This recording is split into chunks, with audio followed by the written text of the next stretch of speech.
All right, guys, let's take a few minutes and look at the practice assessment on solving quadratic equations. So question number 1 says solve x squared minus 6x minus 27 is equal to 0.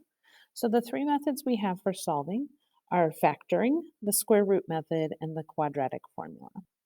So when I look at this one, I know that factoring is faster than the quadratic formula. And so if it's factorable, I'd like to try that.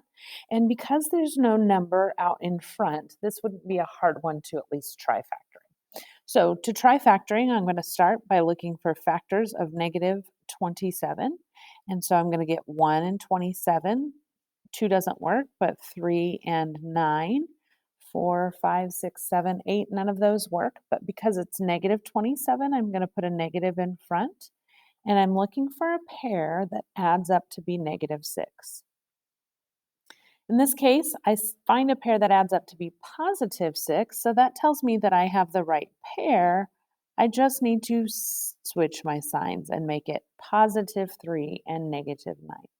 So this would factor into x plus 3 times x minus 9 equals 0.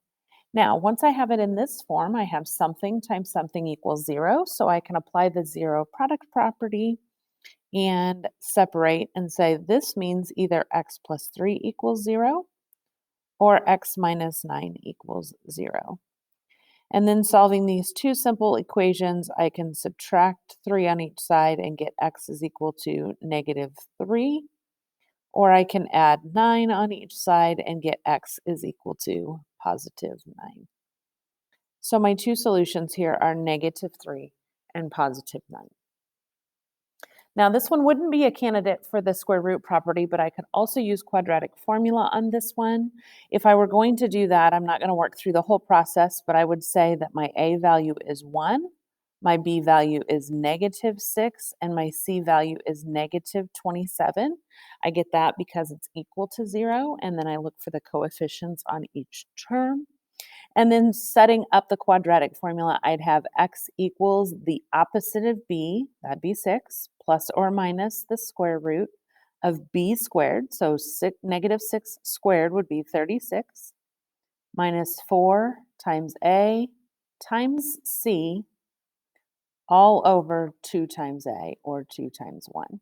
So getting there, I will let you finish that one up, but it does turn out to give me the same answers of 9 and negative 3.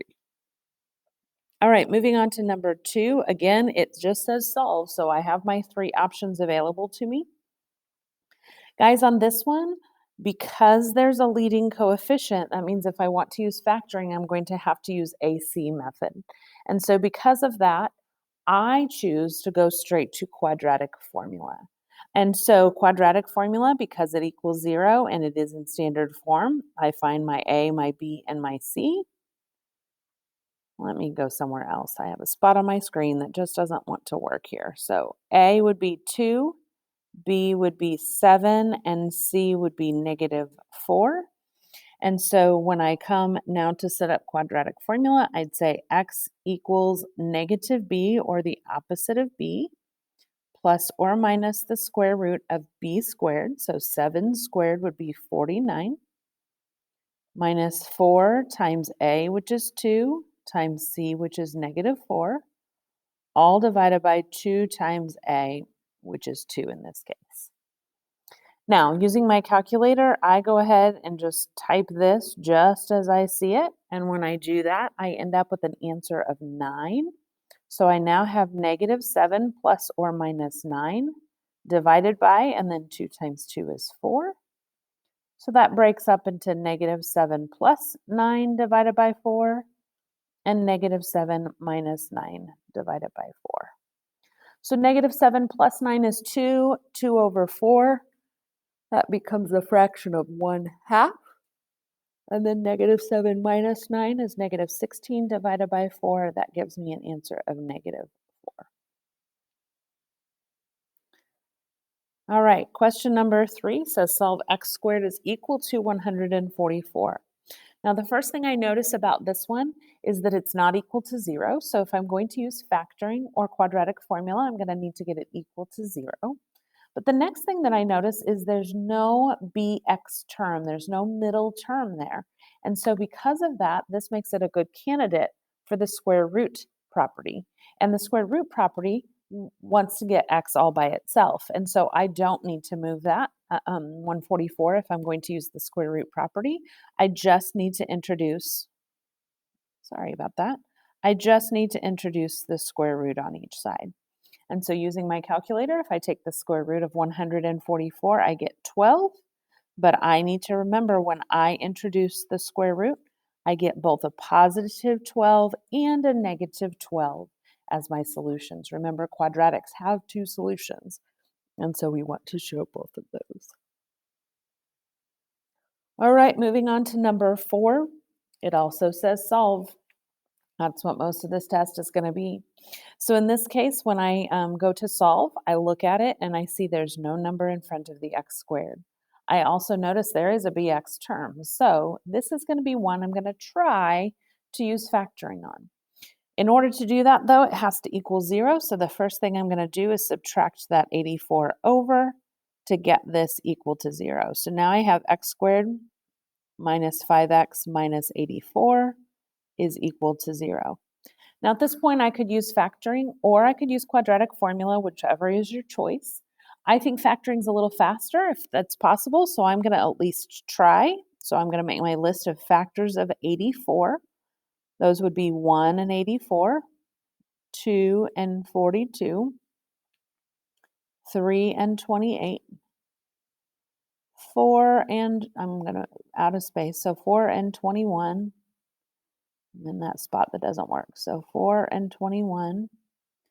5 doesn't work, but 6 and 14 does, and 7 and 12 does. Looking at that, guys, I see if I make something negative on each of these, I can use the 7 and 12 to get to the 5. Now this gets me to positive 5, so again, I'm going to switch my signs and make it positive 7 and negative 12. So that means my factors then are x plus 7 times x minus 12 is equal to 0. I'm ready now for the 0 factor property, and so in this case, I now have x plus 7 is 0, or x minus 12 is 0. Solving, I now get x is negative 7, and over here, solving, I get x is positive 12.